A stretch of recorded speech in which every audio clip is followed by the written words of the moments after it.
솔로몬의 소원이라고 하는 제목으로 함께 하나님의 말씀에 은혜를 나누어 보려고 합니다.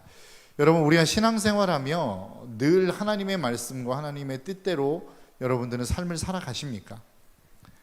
대답을 못 하시는 거 보니까 그렇지 않으신 것 같아요. 당연한 것 같습니다. 왜냐하면 저도 그렇기 때문에 그렇습니다. 우리의 삶이 주님을 따라가는 삶을 원한다고 이야기하고 그 주님의 뜻대로 순종하며 살아갈 것을 날마다 다짐하고 결단하지만 사실 우리의 삶 속에서 그 하나님의 뜻을 조차 그 뜻 앞에 순종하며 살아간다라고 하는 것은 참 쉽지 않습니다. 이러한 모습은 오늘을 살아가는 저와 여러분들에게만 있는 것이 아니라 우리가 알고 있는, 그리고 우리가 듣고 있는, 그리고 우리가 정말로 배우고 싶고 닮고 싶어하는 수많은 믿음의 사람들, 믿음의 위인들에게서도 이러한 모습들은 동일하게 나타난다라는 것입니다. 여러분, 한번 퍼센테이지로 한번 좀 생각을 해보시겠습니까? 내 삶 전체를 놓고 봤을 때, 전체가 어렵다고 한다면 하루의 삶을 놓고 봤을 때 내가 24시간 가운데 하나님의 뜻을 조차 살아가는 시간이 과연 몇 퍼센트나 될까? 저는 50% 정도는 되는 것 같습니다 라고 하는 사람은 아마 거의 없을 겁니다. 보통 이야기하는 게 한 5%? 6%? 좀 많으면 한 20%요? 이 정도 대답하시는 분들은 좀 있을지 모르겠지만 아마도 50%를 넘기는 분들은 많지 않을 것 같습니다. 여러분, 우리가 잘 알고 있는 것과 같이 아브라함도 수많은 실수들을 했죠. 믿음의 조상이라고 불리웠지만 하나님이 가라고 하시지도 않은 애굽을 향하여 내려갔습니다. 아내를 2번이나 빼앗겼고 또 어떤 일들이 있었죠? 낳지 말라고 이야기하는 하갈을 통해서 이스마엘을 낳는 실수를 합니다. 그러니까 믿음의 조상이라고 불리기에 어떻게 보면 그의 인생을 깊숙이 들여다보면 부끄러운 일들이 참 많은 인물이 아브라함입니다. 아브라함만 그렇습니까? 모세도 그렇죠. 모세는 우리가 잘 알고 있는 것처럼 이스라엘 백성 가운데 정말로 손꼽히는 위대한 지도자 중에 한 사람입니다. 그런데 그 인생을 놓고 보면 처음 하나님이 부르실 때부터 삐그덕거립니다. 바로에게 가라, 못 갑니다. 하나님의 진노, 하나님이 노할 만큼 모세는 하나님의 명령을 거부하는 삶을 삽니다.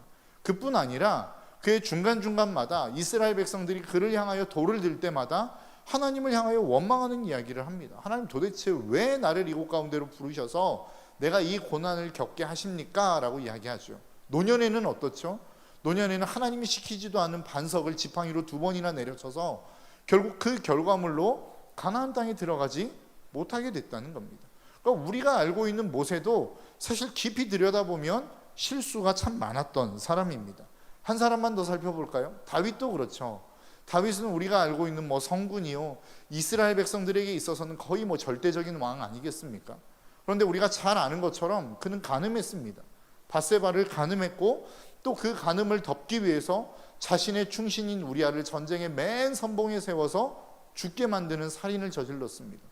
또 하나님의 명령 앞에 인구조사하지 말라라고 하는 하나님의 명령을 어기고 인구조사함으로 말미암아 이스라엘 백성들의 전염병이 돌도록 만든 주범이 바로 다윗이었다라는 거예요.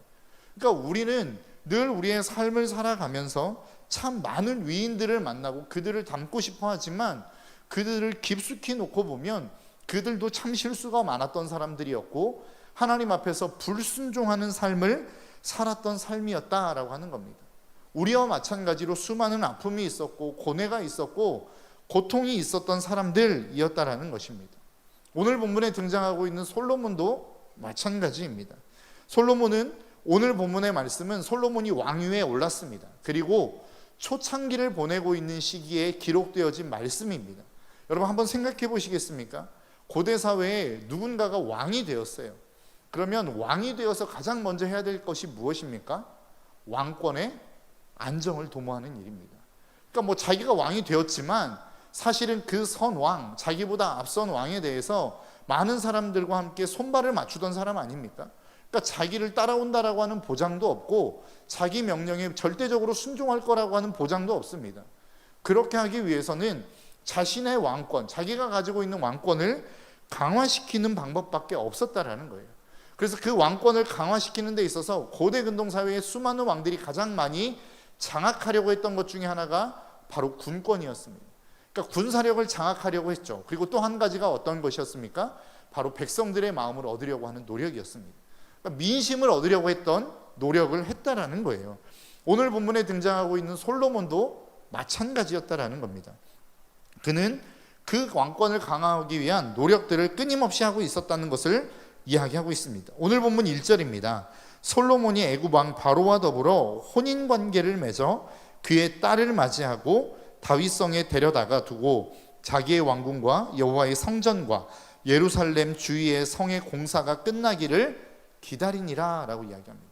그러니까 지금 솔로몬이 결혼을 했어요. 누구와 결혼했나요? 바로 애굽 왕 바로의 딸과 결혼을 한 겁니다. 여러분 한번 생각해 보시겠습니까?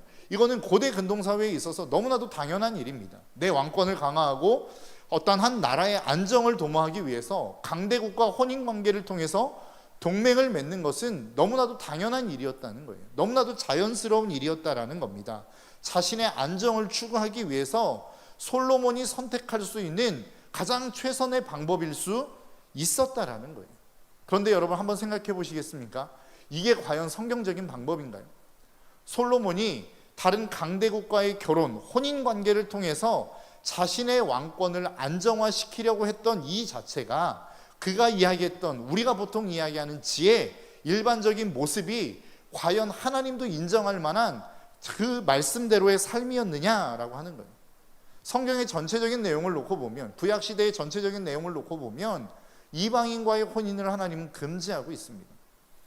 이스라엘 백성들이 출애굽하여 가나안 땅에 들어갈 때부터 시작해서 어떠한 영적인 회복을 일으킬 때마다 이방 여인들을 쫓아내는 사건들이 있었어요.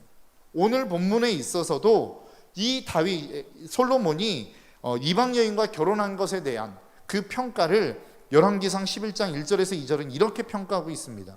솔로몬 왕이 바로의 딸 외에 이방의 많은 여인을 사랑하였으니 곧 모함과 암몬과 에돔과 시돈과 헷 여인이라 여호와께서 일찍이 이 여러 백성에 대하여 이스라엘 자손에게 말씀하시기를 너희는 그들과 서로 통혼하지 말며 그들도 너희와 서로 통혼하지 말라라고 이야기하고 있습니다. 그러니까 하나님이 다른 이방 민족과 결혼할 것을 금지하고 있음에도 불구하고 솔로몬은 자신의 안정이라고 하는 이름으로 자신이 정말로 왕권을 강화해야 된다라고 하는 어떠한 명분을 내세워서 애굽 왕 바로와 혼인관계를 맺었다라는 것입니다. 이 결정은 어떻게 보면 솔로몬에게 있어서는 어쩔 수 없는 결정이라고 이야기할 수 있을지 모르겠습니다. 뭐 다른 사람 다 그렇게 하는데 모든 사람들이 그렇게 하잖아. 모든 왕들은 그렇게 하는 거야. 이거는 관례적인 거야 라고 이야기할 수 있을지 모르겠습니다. 그러나 하나님은 그것을 반대하셨다라는 거예요. 우리의 삶에 있어서도 마찬가지 아닙니까? 우리는 하나님의 뜻이 무엇인지 거의 대부분 알고 있습니다. 야, 이게 하나님의 뜻인가? 아닌가? 헷갈리는 것은 뭐 열에 한둘 정도밖에 안 됩니다. 딱 보면 이거는 하나님이 원하시는 것, 이거는 하나님이 원하시지 않는 것이라고 하는 것을 압니다.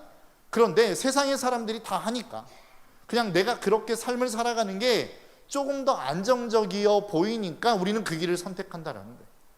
오늘 방금 들었던 3분 메시지에서도 나오는 메시지 아닙니까? 우리가 왜 실세를 따라갑니까? 왜 실세의 비율을 맞추며 살아갑니까? 그게 우리의 인생에 있어서 좀 더 안정적인 삶이 될 수 있다고 생각하기 때문 아니에요. 실세의 비율을 맞춰줘야 내가 진급할 수 있는 어떠한 진급에 있어서도, 그리고 내가 지금 직장 생활을 하는 이 직장 생활에서 조금 더 편안한 직장 생활을 할 수 있다라고 생각하기 때문에 우리는 실세를 따라가는 거란 말이에요. 솔로몬도 마찬가지였다라는 겁니다. 솔로몬도 내가 조금 더 안정적인 국가를 운영하기 위해서, 조금 더 안정적인 왕권을 확립하기 위해서는 애굽의 도움이 필요하다고 생각했단 말이죠. 그리고 그것을 혼인관계를 통해서 이루었다는 것입니다. 뿐만 아니라 솔로몬은 민심을 얻기 위해서도 노력합니다. 오늘 본문 4절의 말씀이에요.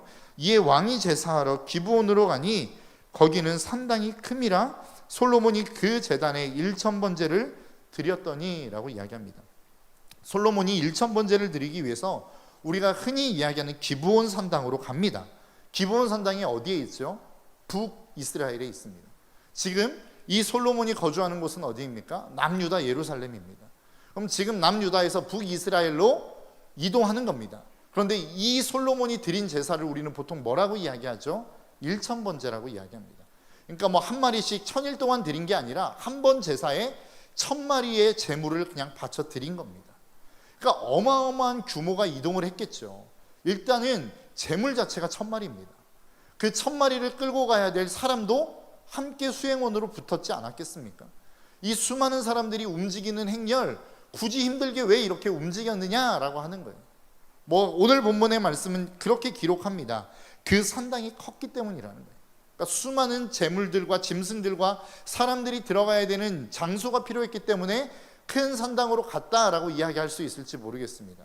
그런데 기브온 산당이 어딘지는 정확하게 잘 모르지만 여기가 기브온 산당일 것이다 라고 추측하는 그 장소를 보면 북이스라엘 가운데 가장 높은 곳에 위치해 있습니다.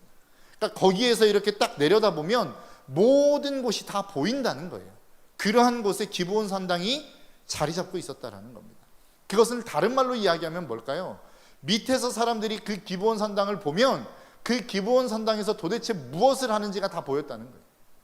그러니까 다른 말로 말씀을 드리면 지금 이 솔로몬이 제사를 드리는 데 있어서 많은 사람들이 솔로몬이 1000번제를 드리고 있구나, 야 엄청난 제사가 지금 저기에서 벌어지고 있구나 라고 하는 것을 모든 사람이 알도록 기브온 산당에서 제사를 드렸다라는 겁니다. 여러분 한번 생각해 보십시오.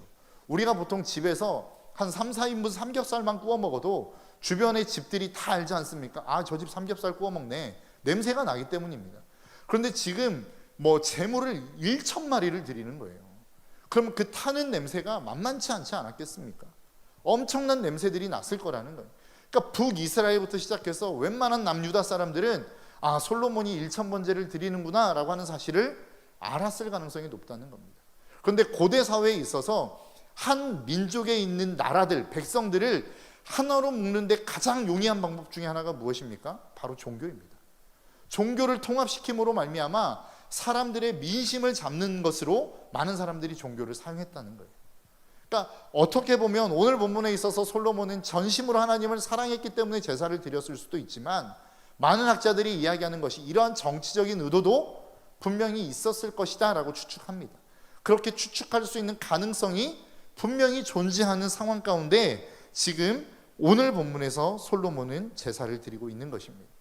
그러니까 솔로몬은 자신의 역량을 총동원해서 인간적인 방법으로 자신의 왕권을 강화할 수 있는 모든 방법을 지금 사용하고 있는 것이 솔로몬의 모습이다라고 하는 거예요.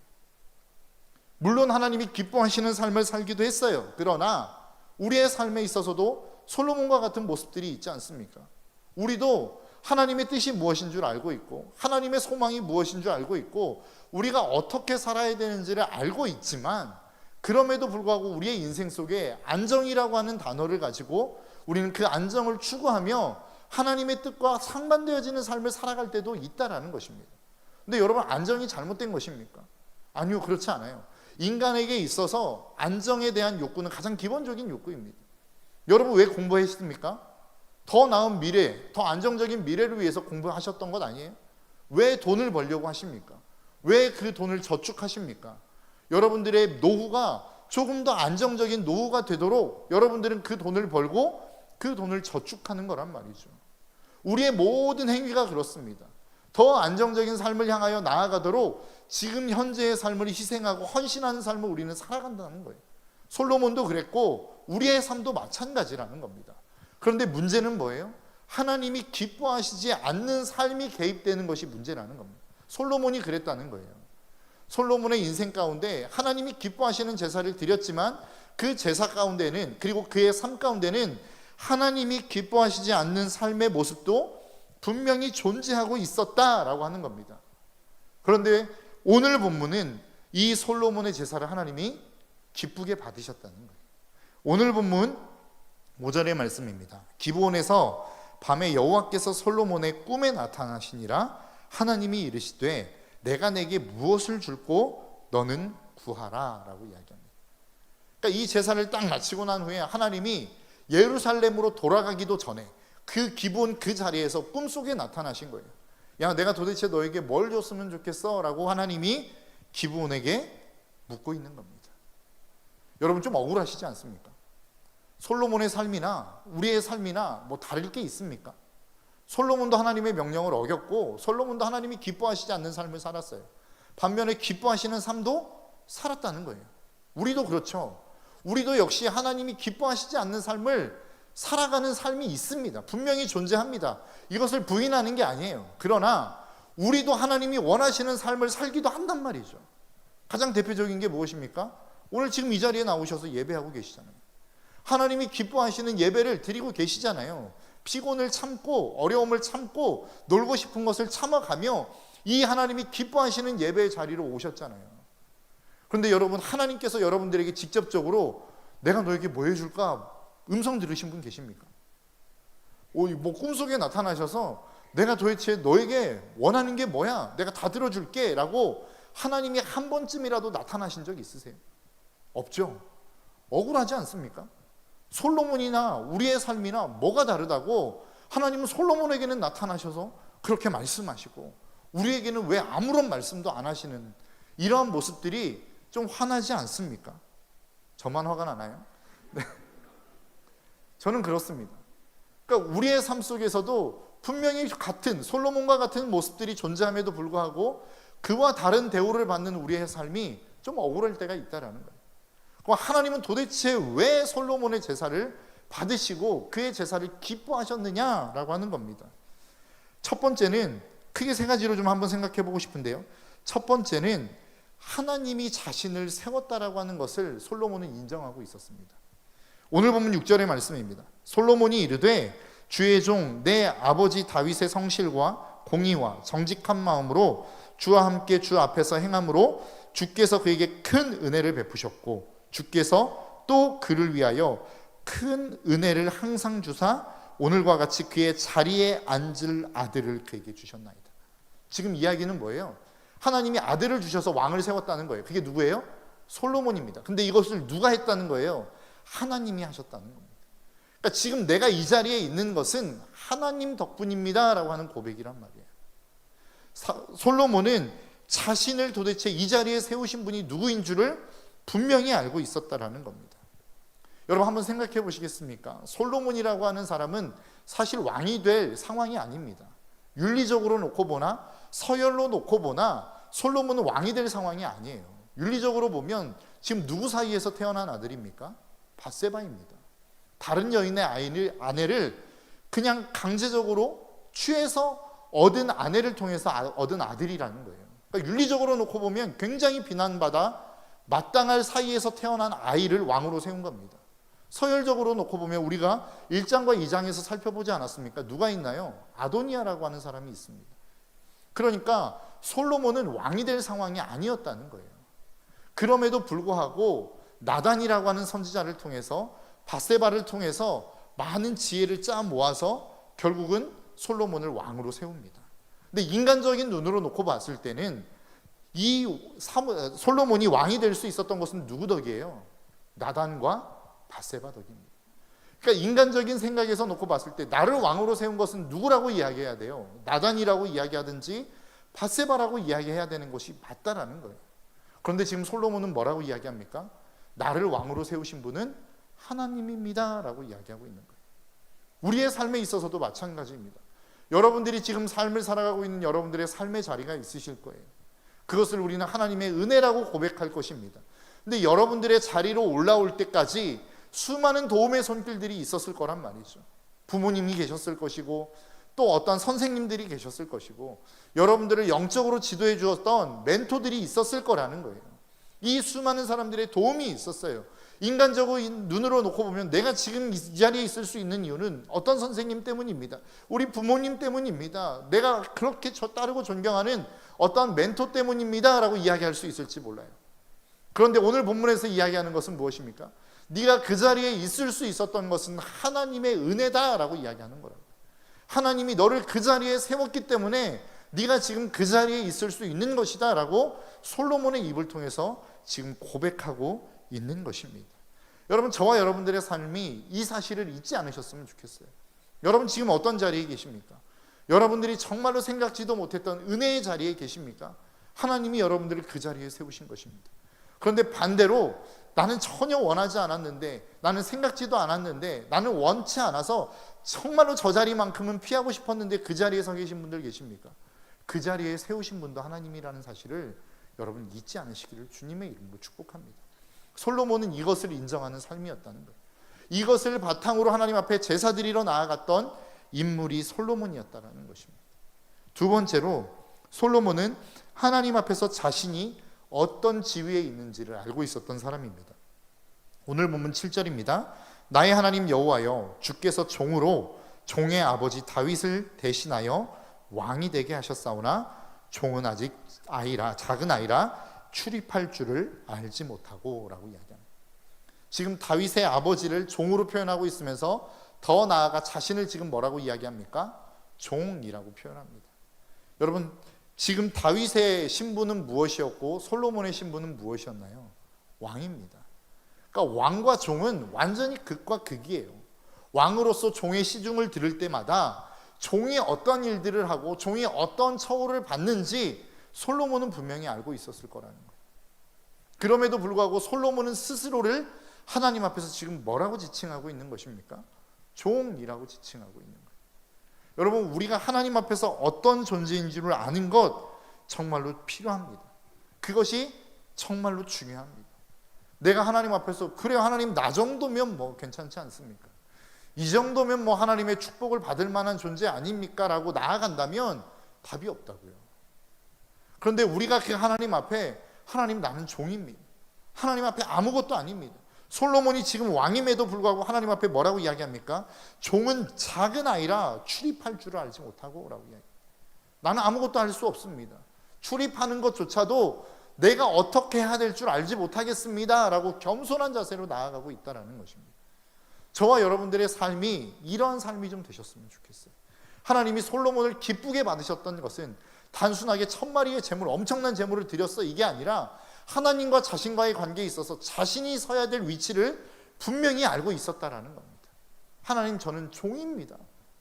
종조차도 인정받기에 과분한 존재입니다 라고 하나님 앞에 고백하는 인생이었다라는 사실을 저와 여러분들이 잊지 않으셨으면 좋겠어요. 마지막 세 번째는 무엇입니까? 솔로몬이 다윗의 법도를 행했다라는 겁니다. 오늘 본문 3절 중반절입니다. 그의 아버지 다윗의 법도를 행하였으나 라고 이야기해요. 그러니까 자기는 왕이지만 자기의 마음대로 할 수 있지만 아버지가 행했던 그 길을 저도 따라가려고 노력하고 있습니다 라고 하는 고백이란 말이에요. 내가 하나님의 종으로서, 하나님의 세우신 자로서 하나님, 나는 그렇게 구별되어진 삶을 살고자 노력한 삶을 살았습니다 라고 고백하는 거라고요. 여러분들의 인생에 있어서 우리는 그리스도인입니다. 그리고 더 나아가 베드로의 사도의 이야기로 이야기하자면 우리는 왕 같은 제사장들이죠. 그러면 우리는 하나님 앞에 부르심을 받은 자들입니다. 그러면 그 부르심을 받은 자들의 삶이 어떠해야 될지를 우리는 고민할 수 있어야 된다는 거예요. 앞에서 말씀드린 것처럼 다른 사람들도 다 그렇게 사는데 나라고 그렇게 살면 안 돼? 안 됩니다. 왜요? 여러분들은 그리스도인이라고 하는 이름을 가졌기 때문에 그렇습니다. 여러분들은 하나님의 백성이라고 하는 이름을 가졌기 때문이라는 거예요. 그래서 우리는 다른 삶을 살아야 돼요. 다윗의 길을 행해야 되고 다윗의 법도를 행하는 삶을 살아야 된다는 거예요. 솔로몬에게는 이런 모습이 있었다는 거예요. 자신을 왕으로 세우신 분이 누구인지를 알았고 자신이 하나님과의 관계에서 어떤 신분에 위치해야 되는지를 알았다는 거예요. 또 다윗의 법도를 행하는 세상과는 다른 삶을 살았던 삶을 살았다라는 것입니다. 이게 솔로몬이 하나님 앞에 나아가 예배하며 그가 가졌던 마음의 자세였다라는 거예요. 그래서 하나님은 그의 예배를, 그의 제사를 기쁘게 받으셨다는 거예요. 제사의 행위 자체가 아니라 그 제사를 드리는 다윗의 마음, 그 소망이 하나님의 기쁨이 되었다라고 하는 것입니다. 이것을 오늘 본문 3절 초반절에서는 한마디로 사랑이라고 하는 단어로 표현합니다. 솔로몬이 여호와를 사랑하고 라고 이야기합니다. 이 모든 것들을 가능하게 만들었던 게 뭐예요? 바로 사랑이라는 것입니다. 저와 여러분들의 인생 속에 정말로 하나님을 사랑하는 믿음의 백성들이 되시기를 주님의 이름으로 축복합니다. 여러분, 왜 예배 드리십니까? 무엇을 위해서 예배 드리십니까? 그 이유는 간단해야 합니다. 하나님을 사랑하기 때문입니다. 내가 왜 이 땅 가운데 하나님의 종으로 살아야 되나요? 이유는 한 가지밖에 없어요. 하나님을 사랑하기 때문입니다. 내가 왜 이 세상에 편한 길 놔두고 하나님의 백성으로 어려운 길을 걸어가야 되나요? 라고 질문한다면 그 대답은 한 가지라고요. 나는 하나님을 사랑하기 때문입니다 라고 하는 고백이 우리 안에는 담겨 있어야 된다는 거예요. 이것을 신약으로 넘어와서 사도 바울이 로마 교회를 향하여 편지를 쓰는 편지의 내용 가운데 똑같은 내용이 나옵니다. 로마 교회에 자기의 자신을 소개하며 로마서 1장 1절에서는 자기 자신을 이렇게 표현합니다. 예수 그리스도의 종 바울은 사도로 부르심을 받아 하나님의 복음을 위하여 택정함을 입었으니 라고 이야기해요. 똑같은 이야기죠. 첫 번째, 자기 자신을 하나님 앞에서 뭐라고 소개합니까? 종이라고 소개하고 있어요. 하나님과의 관계에서 자기의 위치, 자기의 신분이 어떠한지를 바울은 분명히 알고 있었다는 거예요. 두 번째, 자기가 부르심이 무엇인지를 분명히 알고 있었어요. 종 바울은 사도로 부르심을 받아. 사도라고 하는 뜻을 원어로 보면 무슨 의미를 가지고 있습니까? 보냄을 받은 자라고 하는 의미를 가지고 있습니다. 아까 똑같은 이야기죠. 나는 하나님이 세우신 자다. 나는 도대체 내가 왜 여기 있어야 되는지에 대한 이유를 하나님에게서 찾는다는 거예요. 그 근거와 원인을 하나님으로부터 찾는다는 거예요. 사도 바울도 똑같은 고백입니다. 나는 사도야. 나는 부르심을 받았어. 내가 여기에서 있는 이유는 어떠한 직분 때문도 아니고 직책 때문도 아니라 하나님이 나를 이곳 가운데 보내셨기 때문이야 라고 하는 분명한 자기 정체성이 있었다는 거예요. 세 번째, 그가 이야기하는 게 무엇입니까? 나는 택정함을 입었다는 거예요. 택정함이라고 하는 것은 원어적인 의미로 보면 구별되었다라는 겁니다. 나는 다윗의 법도를 행했다라고 하는 의미와 똑같은 거 아닙니까? 세상과는 나는 다른 삶을 살아. 그들이 다 똑같이 삶을 살아도 나는 그렇게 살지 않겠어 라고 하는 고백이 담겨 있는 거라고요. 믿는 사람들의 삶에는 늘 이 고백이 있는 거예요. 늘 이 모습이 있는 거예요.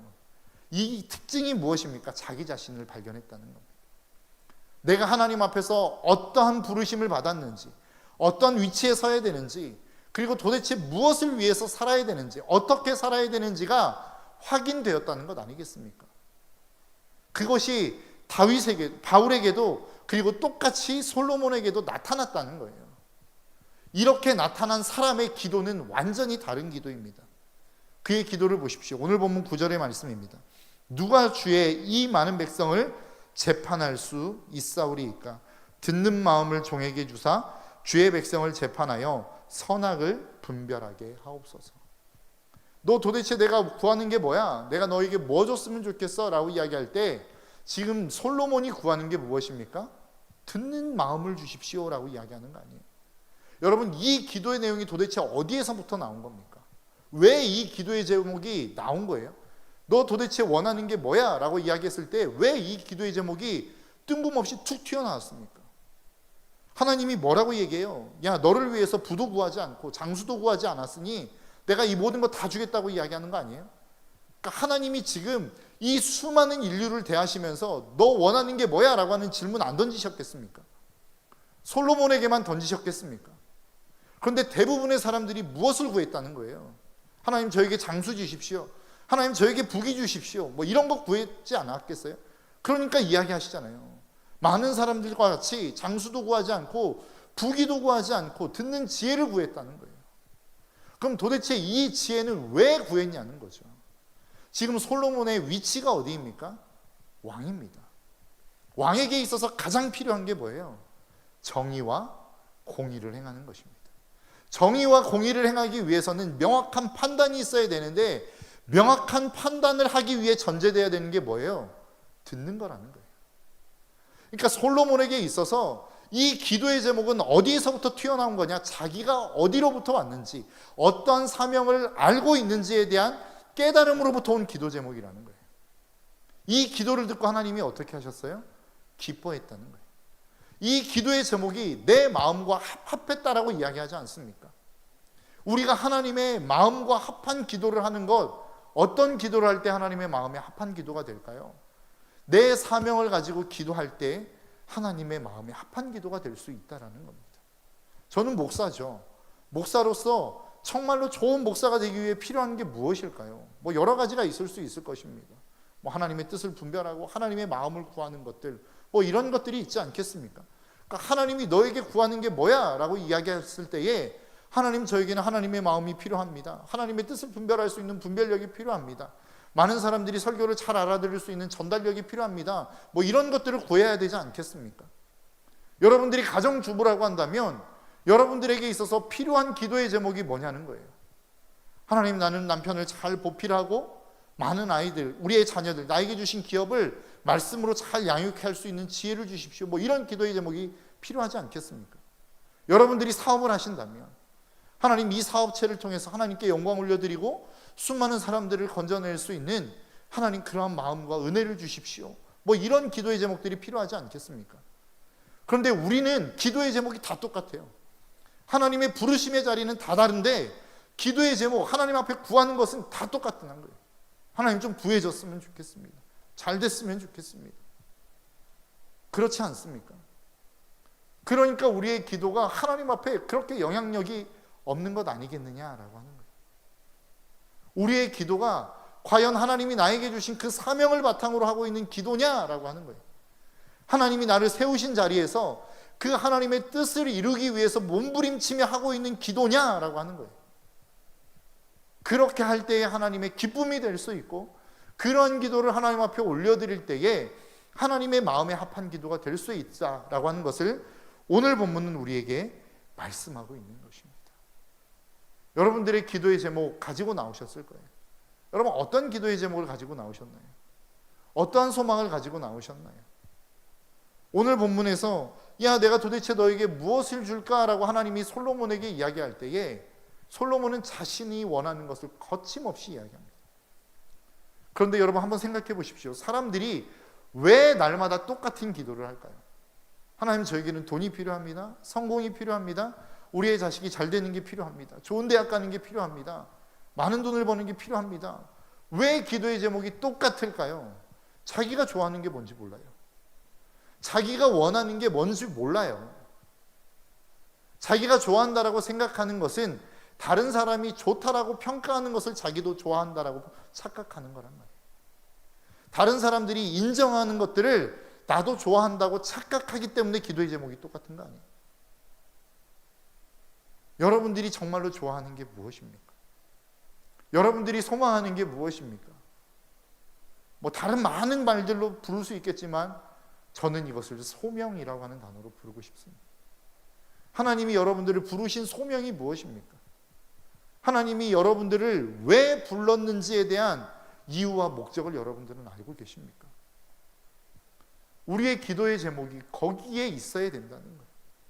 거기에 우리의 마음이 있어야 된다는 거예요. 거기에 우리의 소원이 있어야 된다는 거예요. 하나님이 나를 부르신 자리에서 내가 그리스도인으로 살아갈 때에 나에게 필요한 힘이 무엇일지를 우리는 고민해야 된다는 거예요.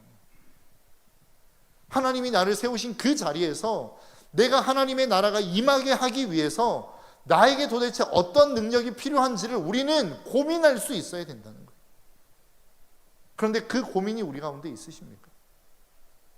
내가 정말로 하나님의 나라를 이 가정에서, 내가 다니는 학교에서, 내가 다니는 직장에서, 내가 만나는 이 친구들과의 모임에서 하나님의 나라를 세워야 될 것 같은데, 이곳에서 하나님의 영광을 드러내야 될 것 같은데 도대체 내가 이것을 드러내기 위해서 필요한 게 무엇일까를 고민하시냐는 거예요.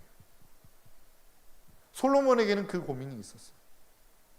그리고 그 고민이 있었기에 내가 너에게 무엇을 줄까라고 하나님이 질문하실 때에 그 질문에 대한 대답이 바로 나올 수 있었단 말이죠. 우리도 그러한 인생이 좀 되셨으면 좋겠습니다. 여러분, 어떠한 믿음의 결론적인 것만을 놓고 보면 솔로몬과 우리 별로 차이 없습니다. 솔로몬도 하나님이 원하시는 삶을 살았지만 하나님이 원치 않는 삶을 분명히 살았어요. 우리도 마찬가지입니다. 우리도 하나님이 원치 않는 삶을 살아가기는 하지만 그 반면에 하나님이 기뻐하신다라고 하는 그 무엇인가를 우리는 행하며 살아간다는 거예요. 그런데 결정적인 차이가 뭐냐는 거죠. 솔로몬에게는 하나님이 주시는 마음이 있었어요. 하나님이 주시는 소원이 있었어요. 그를 어디에 세웠는지, 왜 세웠는지, 무엇을 위하여 세웠는지에 대한 확실한 부르심의 확신이 있었단 말이에요. 그리고 그 확신이 그의 삶의 기도의 제목이었다라는 것입니다. 여러분, 저와 여러분들의 삶도 그러셨으면 좋겠어요. 가정에 있어요. 도대체 나는 왜 여기에 있는 거예요? 내 능력은 이렇게 출중한데 나는 왜 이 가정에 처박혀 있어야 돼? 뭐 이런 불평과 불만을 가지고 살아가시지는 않으십니까? 내가 왜 이 욕을 얻어먹으면서 내가 왜 이 직장 생활을 끝까지 버텨내야 하나? 이런 고민과 고통하지 않으십니까? 그 속에서 하나님이 왜 여러분들을 부르셨는지, 왜 세우셨는지를 고민하셔야 된다는 거예요. 그리고 그 땅 가운데 하나님의 나라가 임할 수 있도록 하기 위해 여러분들의 삶에 어떤 능력이 필요한지를 고민하셔야 된다고요. 그리고 그것이 기도의 제목이 되어 여러분들의 기도의 자리에 나올 때마다 그것이 간구가 되고 소망이 되어야 될 줄 믿습니다. 그 인생을 하나님은 기뻐 받으신다는 거예요. 그러한 인생에 하나님은 너는 내 마음에 합한 자다라고 하나님이 인정해 주신다는 거예요. 오늘 이 밤 저와 여러분들의 삶이 그러한 삶이 좀 되시기를 주님의 이름으로 축복합니다. 우리의 신앙생활은 단순한 어떤 행위의 결과에 있지 않습니다. 도대체 내가 이 행위를 왜 하고 있느냐? 무엇을 위하여 하고 있느냐? 그것이 훨씬 더 중요합니다.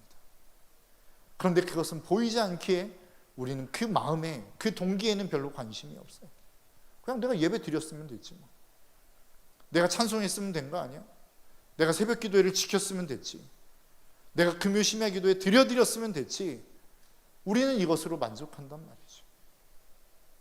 여러분, 내가 예배 자리에 나왔고 안 나왔고, 예배 자리에 나온 거 너무 중요하죠. 그런데 무슨 목적과 무슨 동기로 나왔느냐는 훨씬 더 중요한 것입니다. 우리 실수할 수 있어요. 실수해서 결과물이 안 좋을 수도 있습니다. 그러나 우리의 마음을 빼앗기지 않는 한, 우리가 우리의 마음을 잃지 않는 한, 하나님에 대한 소명을 잃지 않고 그 하나님에 대한 사랑을 잃지 않는 한, 하나님도 우리의 삶을 놓지 않습니다. 하나님도 우리의 삶을 포기하지 않아요. 여러분, 이 사실을 꼭 기억하셨으면 좋겠어요. 여러분들의 마음을 지키십시오. 여러분들의 생각을 지키십시오. 하나님을 향하여 떠나가려고 하는 여러분들의 마음을 주일 말씀처럼 그 주님의 말씀 앞에 붙들어 매 놓으십시오. 그래야 살 수 있습니다. 우리는 우리의 영혼이 죽어가면서도 죽어가는 줄조차 모른 채 이 땅을 그냥 살아가요. 그것이 우리의 현실 아닙니까? 하나님과의 교제도 없는데 그게 잘못됐다라고 하는 인식조차 없이 살아가고 있지 않더냐라고 하는 거예요. 하나님이 나에게 들려주시는 음성이 없어요. 도대체 뭐라고 말씀하시는지 못 알아듣겠어요. 이 상황 가운데 도대체 하나님의 뜻이 무엇인 줄 알지 못하겠어요. 그런데 아무렇지 않게 살아가요. 그게 지금 우리의 현실 아닙니까? 솔로몬은 왕의 초창기에는 그런 삶을 살지 않았다는 거예요. 저와 여러분들의 삶이 이 하나님에 대한 마음, 이 하나님에 대한 비전, 이 하나님에 대한 사랑을 다시 한번 회복할 수 있기를 주님의 이름으로 축복합니다. 이것은 듣는 것으로부터 시작합니다. 하나님의 말씀을 듣고 사람들의 말을 듣는 것으로부터 시작하는 거예요. 저와 여러분들의 삶 속에 날마다 이 하나님의 말씀을 듣고 또 사람들의 말에 귀 기울일 수 있는 저와 여러분들의 삶이 되셨으면 좋겠습니다. 그래서 날마다 그 하나님 안에서 여러분들이 먼저 살아나고 여러분들의 주위에 있는 수많은 사람들을 살려낼 수 있는 믿음의 백성이 되시기를 주님의 이름으로 축복합니다. 이 시간 우리 함께 좀 찬양하며 나아갔으면 좋겠습니다. 주님 말씀하시면이라고 하는 찬양인데요, 여러분 다른 거 다 두고 하나님이 원하시는 게 무엇일까요? 우리가 예배 드리는 것, 다른 많은 사람들의 어떠한 학교와 도움의 것들을 채우는 것, 다른 필요를 채워주는 것, 이런 행위적인 것들 하나님이 필요하실 겁니다. 우리에게 요구하실 겁니다. 그러나 그것보다 앞서 하나님이 우리에게 요구하시는 게 있으실 텐데 저는 그것은 마음이라고 생각합니다. 하나님을 향한 마음, 그 하나님을 사랑하는 마음, 내가 하나님이 말씀하실 때에 듣겠다라고 하는 그 자세, 그것이 우리에게는 진짜 필요한 줄 믿습니다. 저와 여러분들의 삶 가운데 이 마음이 있기를 간절히 소망하는 마음으로 우리 함께 찬양하며 나아가도록 하겠습니다.